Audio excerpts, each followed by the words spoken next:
নমস্কাৰ বন্ধুসকল, মই পৰাগজ্যোতি। বহুত দিনৰ মূৰত ভিডিঅ' এটা লৈ আহিছোঁ।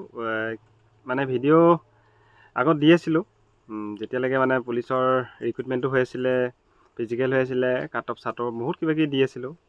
তেনেকৈ দিও ভাল লাগিছিলে ভিডিঅ'বোৰ। গোটেইখিনি ফ্ৰেণ্ডবোৰৰ লগত চবৰ লগতে আলোচনা হৈ আছিলে, চবেই কমেণ্ট দিছিলে, কিবা কৰিছিলে। কিন্তু মানে যেতিয়াৰ পৰা কাট অফটো মাৰিলে, কাট অফটো মৰাৰ পিছত মানে বহুতখিনি কাহিনী হৈ গ'ল তাত। কোৰ্ট কেছ কিবা কিবি, কাট অফ হাই, মানে গোটেইখন হুলস্থুল হৈ গ'ল। আকৌ আমাৰ CM ছাৰো কৈ দিলে ছেকেণ্ড লিষ্ট নিদিওঁ বুলি। মানে বহুতখিনি মাজত কিবা কিবি হৈ গ'ল। সেইটো কাৰণে মানে কিবা ভিডিঅ'বোৰ দিবলৈ আজিকালি মন নোযোৱা হৈ গ'ল। ভিডিঅ'বোৰ দিলেও মানে কিবা মানে মন চনো ভাল লগা হৈ গ'ল। কাৰণ যিহেতু আমি ডিছকুৱালিফাই কেণ্ডিডেট হয় এতিয়া বৰ্তমান। যিখিনি কোৱালিফাই কেণ্ডিডেট কৰিছে তেহেঁতি নাইকৈ এতিয়াও তেহেঁতৰ ওপৰত চান্স আছে চাকৰি পোৱা, কিন্তু আমাৰ চান্সটো এতিয়া একেবাৰে নাই। বাকী এইকেইদিন তোমালোকে গম পাইছে যে আমাৰ যিখন মানে এখন ন'টিচ দিয়া হৈছিলে পৰীক্ষাৰ কাৰণে, 6 তাৰিখে আমাৰ পৰীক্ষা হ'ব আৰু 1 তাৰিখে এডমিট দিব বুলি। কিন্তু মানে সেইখন লৈ এতিয়া হুলস্থুল হৈছে। আমাৰ পাছ কৰা খিনি বা ফেইল কৰাখিনি দুইখিনিৰ মাজতে অলপ মানে হৈ আছে যে, কাৰণ যিহেতু এখন SLPF ৱেবছাইটৰ পৰা আঁতৰাই দিলে। মানে ভাবোঁ মানে মই কিবা এটাতো হৈছে ভিতৰত, কাহিনী এটা হৈছে, কিবা এটা আমি গম নাপাওঁ, কিন্তু আমি আইডিয়াহে কৰিব পাৰোঁ যে হয়তো ছেকেণ্ড লিষ্ট আহিব পাৰে, নহয়তো ইলেকশ্যনৰ কাৰণে পৰীক্ষাটো পিছুৱাব পাৰে, তেনেকুৱা হ'ব পাৰে, হয়তো হ'বও পাৰে। একো মই তেনেকৈ ক'ব পৰা নাযায়, তথাপিতো এনেই আইডিয়া কৰি গৈছোঁ। বহুতে বহুত ধৰণৰ কথা কৈ আছে। হয়তো ফেইল কৰাখিনি ভাবি আছে যে মানে এবাৰ ছেকেণ্ড লিষ্ট আহিব লাগে এখন, সেইটো কাৰণে দিছে। কাৰণ ন'টিচখন কেঞ্চেল কৰিছে, তাৰপৰা ডিলিট কৰি দিছে।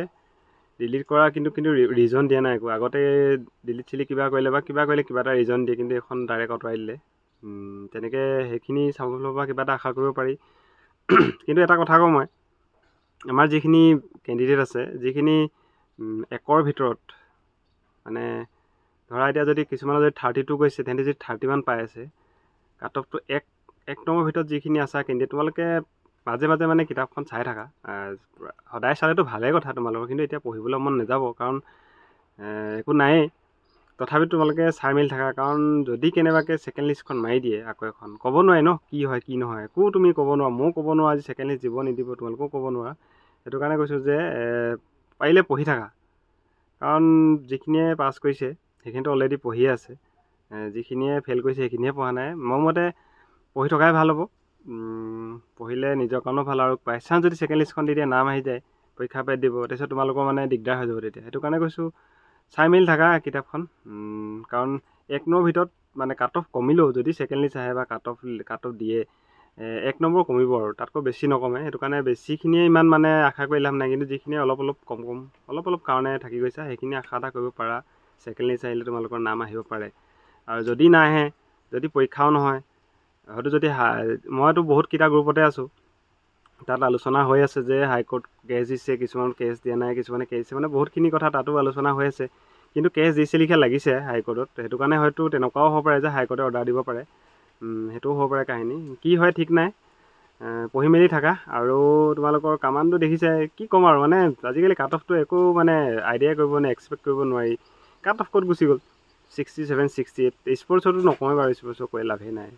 মানে 67, 68 উঠোৱাটো ইমান সহজ কথা নহয়। কেনেকৈ উঠাইছে মানে, ৰাণত তোমালোকে 14-13 পাব লাগিব, 100 মিটাৰ ৰাণতো 14-13 পাব লাগিব, জাম্প আৰু চিন আপ পূৰা এক্সিলেণ্ট মাৰিব লাগিব। একো মানে কেনেকুৱা কেণ্ডিডেট আছে একো ধৰিব নোৱাৰি। সেইটো কাৰণে আজিকালি মানে কাট অফ এটা উলিয়াবলৈ দিগদাৰ আছে। সেইটো কাৰণে এটাই মাথাত ভৰাই ল'ব লাগে যে মানে মই কষ্ট কৰিম আৰু মই ভালকৈ কষ্ট কৰিম, চাকৰি ল'ম, সেইটোৱে ভাবিব লাগে, বেলেগ একো ভাবিব নালাগে। কাৰণ আজিকালি ক'ব নোৱাৰি মানে কি হয়। আৰু যিখিনি নতুন ল'ৰা ছোৱালী আছে সেইখিনিয়ে প্ৰিপেৰেশ্যন কৰি থাকা, কাৰণ আকৌ 26ত আহিয়ে আছে। অলপ দেৰি হয় ইণ্টাৰভিউবোৰ, কিন্তু তথাপিতো ৰিজাল্টটো দিয়েগৈ এটা সময়। সেইটো কাৰণে তোমালোকে প্ৰিপেৰেশ্যন কৰি থাকা, বাকী দেখা যাব আৰু কি হয়। ঠিক আছে, আজি ভিডিঅ'টো ইমানতে শেষ কৰিছোঁ। ভাল লাগিলে লাইক এটা কৰি দিবা। ধন্যবাদ।